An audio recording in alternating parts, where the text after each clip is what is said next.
The best-loved god in all the 9 worlds is dead. Baldr, the Shining One, the god so beautiful that light seemed to come off his skin, so gentle that even the grass was said to lean toward him. He is dead, laid out cold on the deck of his own burning ship, and the gods of Asgard, who have never in their long lives been truly afraid, are standing around him weeping like children. And there is exactly one being in all of creation who can give him back. Not Odin, the All-Father, who knows every secret worth knowing. Not Thor, who can split a mountain. Not one of the Shining Ones on their golden thrones, her. A woman on a throne in the coldest, lowest, darkest place there is. Half of her the warm color of living flesh, and the other half the black blue of a 3-day corpse. She keeps the dead the way a queen keeps a kingdom, and no one who crosses into her hall has ever come back out.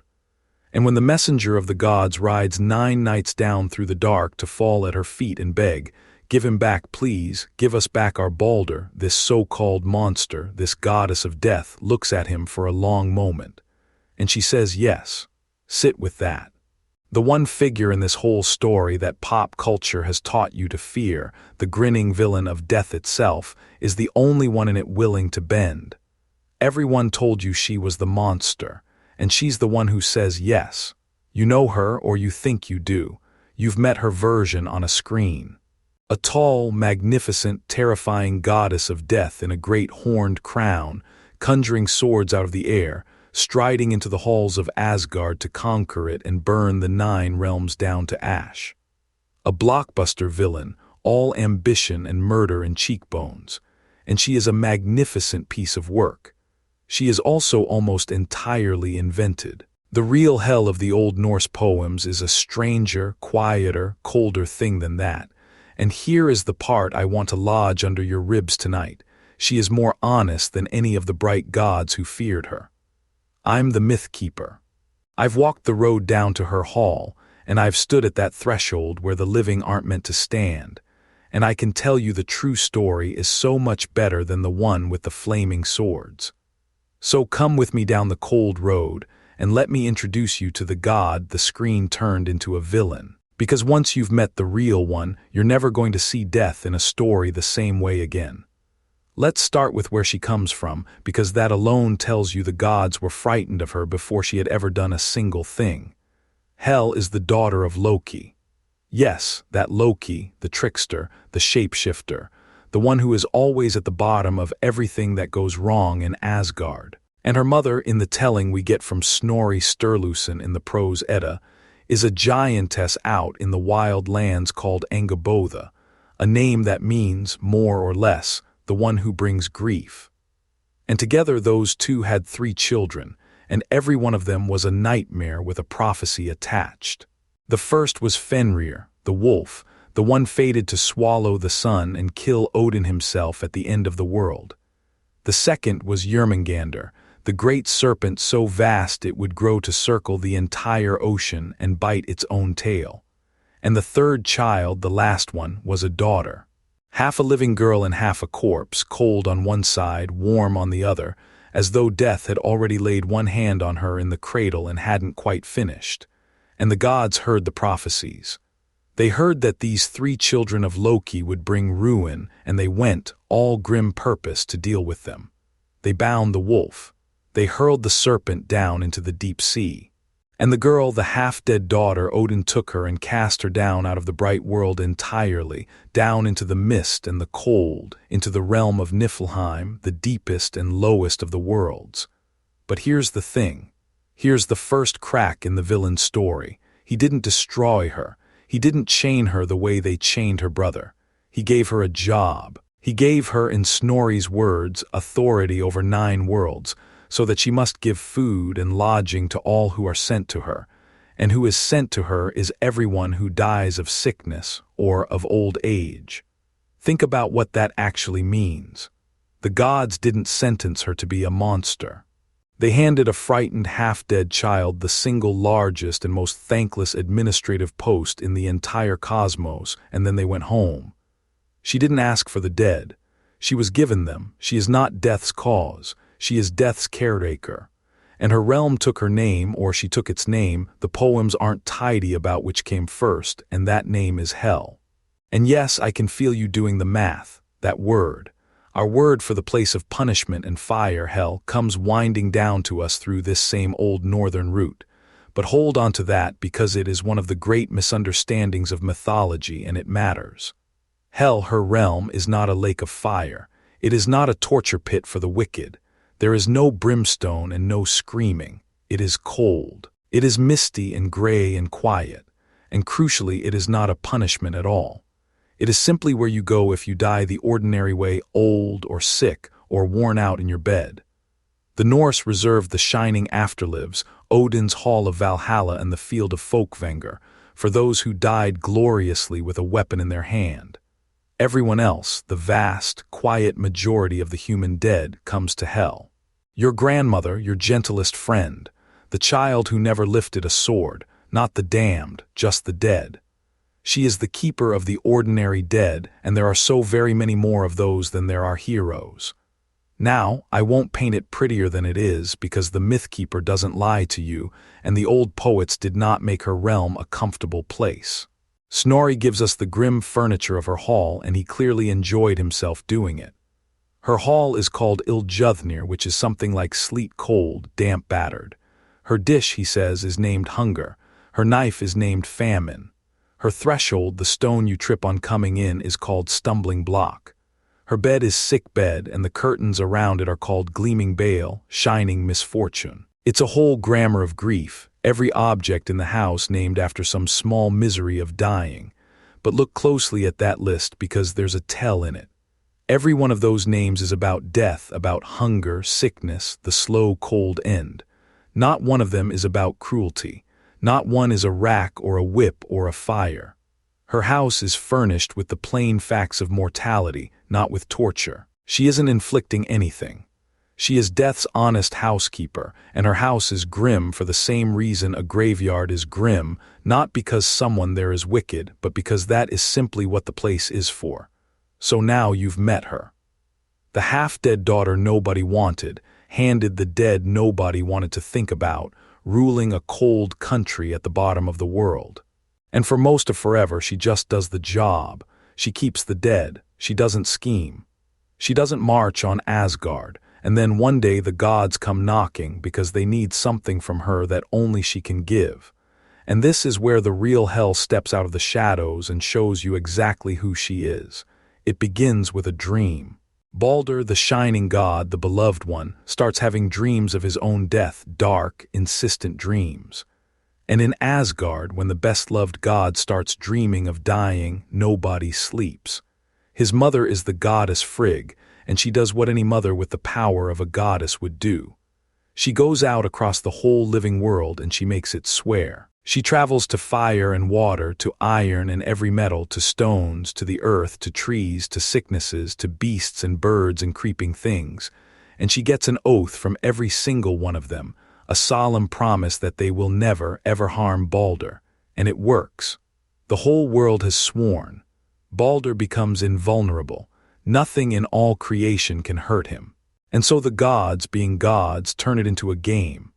They stand Baldr up in the middle of their gathering and they start throwing things at him, stones, spears, axes, arrows, and laughing, because everything just glances off or refuses to strike, and the shining god stands there untouched in a hail of weapons, glowing, unkillable, delighted. It is, for a little while, the happiest scene in all of Norse myth. The beloved boy who cannot die and everyone laughing, and Loki cannot stand it. So Loki, the father of Hel, does what Loki does. He disguises himself, goes to Frigg, and gently, cleverly, gets her talking, and she lets slip the one thing. There was one plant, just one, so young and so small and so harmless-looking that she skipped it. She didn't bother to make it swear. A little sprig of mistletoe growing west of Valhalla, too small to matter. You can see where this is going, and it hurts to watch it every time. Loki goes and gets the mistletoe. And in the gathering there is one god who isn't playing the throwing game, standing off to the side, Hörður, Baldr's own brother, who is blind. And Loki comes to him all friendliness and says, Why aren't you honoring Baldr like the rest? Here, I'll help you aim." And he puts the little shaft of mistletoe in the blind god's hand and guides his throw. And the one thing in all the world that never swore the oath flies across the hall and strikes Baldr, and the shining god falls. And he does not get up.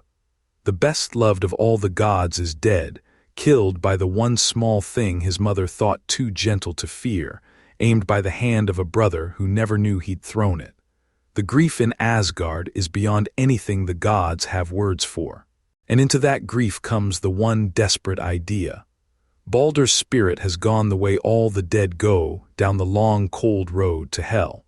So maybe, just maybe, he can be fetched back. And a god volunteers to ride down and ask. In most tellings it is Hermother, another of Odin's sons. They give him Odin's own 8-legged horse, Sleipnir, and he rides for 9 nights down through valleys so dark and so deep he can see nothing at all, down and down, until he crosses the ringing bridge over the river that borders the land of the dead, and comes at last to the gates of Hel, and leaps them, and rides into her cold hall. And there in the seat of honor sits Baldr, pale now and quiet, one of hers. And Hermother turns to the queen of that place and begs. He tells her how all things weep for Baldr, how the whole world aches with his loss, and he pleads with her to let him ride home. Now, here is the moment. Here is where the flaming sword villain of the screen would sneer and gloat and refuse because a good blockbuster villain hoards death and laughs at grief. So watch what the real Hel actually does. She doesn't gloat, she doesn't laugh, she listens. And then she offers a bargain, and it is the fairest, most reasonable thing anyone in this entire tragedy has said.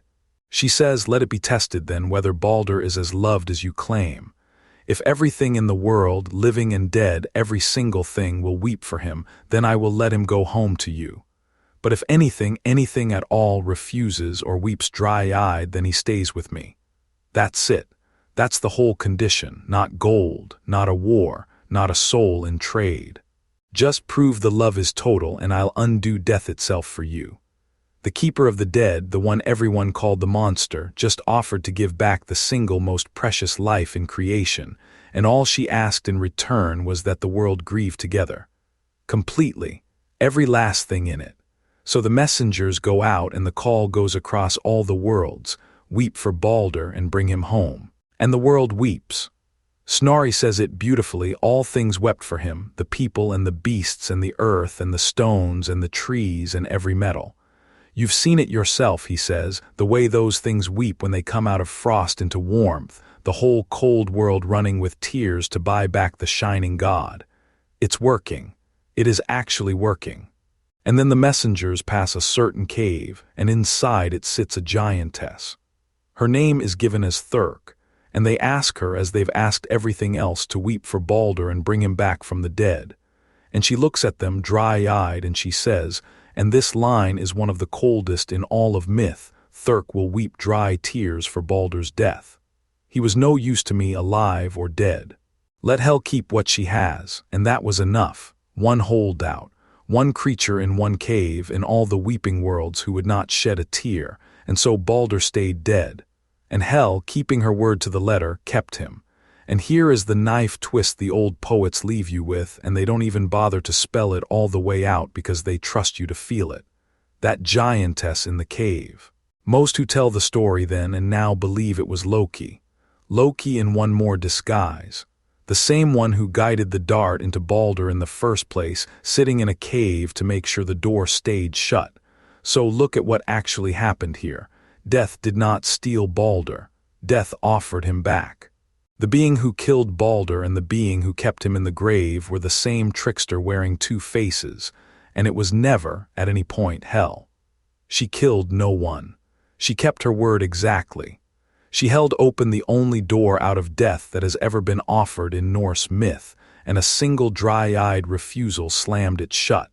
So let me hold the two of them up side by side now, honestly, the way this channel always does the goddess on the screen and the goddess in the poems, because the gap between them tells you something. The screen version, the great blockbuster death goddess in her horned crown, is pure appetite. She conquers. She schemes for a throne. She raises armies of the dead and wants to burn the living world down, and she has to be stopped by heroes. She is death imagined as ambition, death that wants more, always more, and she is a wonderful villain, but she is a costume. The real Hel never leaves her hall, she never marches on anyone. She has no army, no ambition, no throne but the cold one she was handed as a child by the very gods who feared her. She doesn't want your world. She isn't coming for the living. She simply keeps the dead you send her, every one of them, the humble and the old and the sick, and she keeps them faithfully. And the one time the gods ever asked her for mercy, she gave them a fair and open door and asked only for grief in return. The screen made death a conqueror. The myth made death a promise keeper. Those are not the same story at all. Now let me be honest with you about the sources, because that honesty is the whole point of this channel, and Hel is a case where it really matters. Almost everything I've just told you, her half-dead body, her named dishes and knife and bed, the whole Baldr bargain in that shape, comes to us most fully from one man. Snorri Sturluson, an Icelandic chieftain and Christian writing in the 13th century, hundreds of years after people actually worshipped these gods. The older poems, the Poetic Edda, the Verlispa, the poem called Baldr's Dreams, they know the road to Hel, and they know the realm, and they know Baldr goes down into it. But they say far less about Hel as a living, speaking character. And so a lot of scholars think Snorri did what a brilliant storyteller does. He took an older, vaguer idea, where Hel was as much the grave itself, the cold place, the state of being dead as it was a person, and he sharpened it into the vivid half-corpse queen we just met. Whether she was ever truly a goddess people prayed to, or mostly a personification of the grave that a genius of the sagas brought to life on the page, that, honestly, we do not know, and anyone who tells you they're certain is selling something. Versions disagree. I'd rather you hold the real uncertainty than a tidy lie. But the version we do have, the one Snorri gave us, hold that one up to the light and turn it toward yourself, because this is the part I really want you to carry out of here. We did this. We are the ones who took the keeper of the ordinary dead and gave her a villain's mask. We put the horned crown on her and the flaming sword in her hand and made her hungry for conquest, because there is something in us that would rather fight a monster than face the truth she actually is. And the truth she actually is worse than a monster and quieter. She is the death that keeps its word.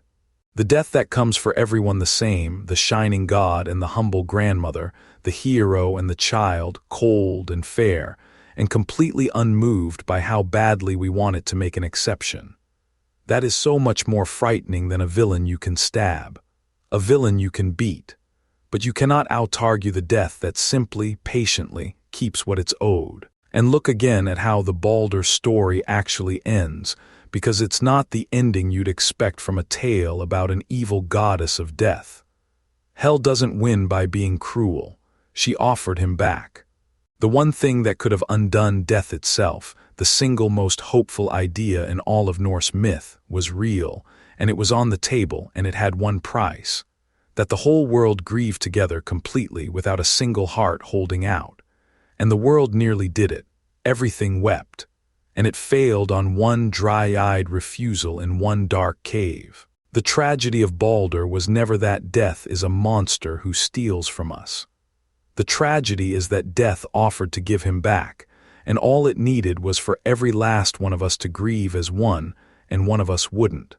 So the next time you meet death in a story wearing a villain's face, the horned crown, the swords, the hunger for your world, I want you to stop and look a little closer and ask who put that mask on her. Because it almost certainly wasn't the myth. The myth, the real old cold one, knew something we keep trying to forget. Death isn't the villain of the story. Death is the one who keeps her word. We're the ones who can't bear to grieve together long enough to be given anything back. So here's what I honestly want to know down in the comments, and I'll be reading them. Which screen villain turned out to be innocent once you met the real myth behind them? Hel, Hades, Loki, Medusa, who did the move his frame? Tell me which mask you'd like me to take off next. And then tell me the harder one, the one I keep turning over myself. If you had been that giantess sitting in that cave, with the whole shining world weeping past your door and the fate of the best-loved god resting on your one tear, would you have wept for Baldr? Be honest. I'm the myth keeper. This whole channel is about the gods you think you know, and the far stranger, far better ones the old poets actually wrote down, the real ones, behind the costumes the screen handed them. So come down the cold road with me again soon. There's a whole underworld of them waiting, and not one is quite the monster you were told.